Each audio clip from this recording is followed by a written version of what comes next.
1945 সালে একটি বিমান এমন এক জায়গায় গিয়ে পৌঁছায়, গিয়ে দেখে তারা ওইখানে সূর্য উল্টো হয়ে আছে। তারপর আর কোনো তাদের খোঁজ খবর পাওয়া যায়নি। বিস্তারিত জানতে সম্পূর্ণ ভিডিওটি দেখুন। আটলান্টিক মহাসাগর এক রহস্যময় জলরাশি। শত শত বছর ধরে এখানে জাহাজ ও বিমান অদৃশ্য হয়ে গেছে। কোনোটা খুঁজে পাওয়া গেছে, কিন্তু নাবিকরা উধাও। আর কিছু জাহাজ ও বিমান চিরতরে হারিয়ে গেছে, যেন তারা কোনো অদৃশ্য শক্তির কবলে পড়েছিল।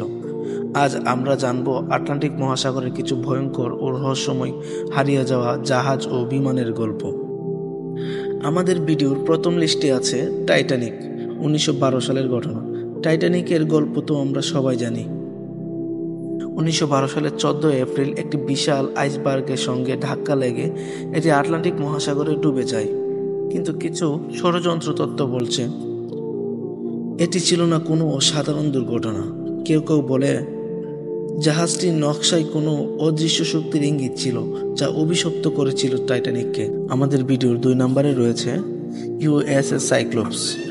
1918 সালে মার্কিন যুক্তরাষ্ট্রের নৌবাহিনীর বিশাল জাহাজ ইউএসএস সাইক্লোপস 306 জন নাবিক সহ রহস্যজনকভাবে নিখোঁজ হয়ে যায়। বারমুডা ট্রায়াঙ্গেলের মধ্যে দিয়ে যাত্রা করার সময় এটি গায়েব হয়ে যায়। আর কোনো ধ্বংসাবশেষ কখনো খুঁজে পাওয়া যায়নি। ভিডিওর 3 নম্বরে রয়েছেন ফ্লাইট 19, 1945 সালের ঘটনা। দ্বিতীয় বিশ্বযুদ্ধের পরপরই 5টি মার্কিন যুদ্ধবিমান প্রশিক্ষণের জন্য আটলান্টিক মহাসাগরে উড়ে যায়। কিন্তু এরপর রেডিওতে ভয়ঙ্কর বার্তা পাওয়া যায়। পাইলটরা বলছেন সবকিছু অদ্ভুত লাগছে, সূর্যটা উল্টো দিকে উঠেছে। এরপরে তারা নিখোঁজ হয়ে যায়। তাদের আর কোনো খোঁজ পাওয়া যায়নি।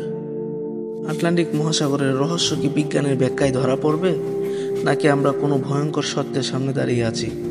কমেন্টে আপনার মতামত জানান এবং আরও এমন রহস্যময় কন্টেন্ট পেতে চ্যানেলটি সাবস্ক্রাইব করুন।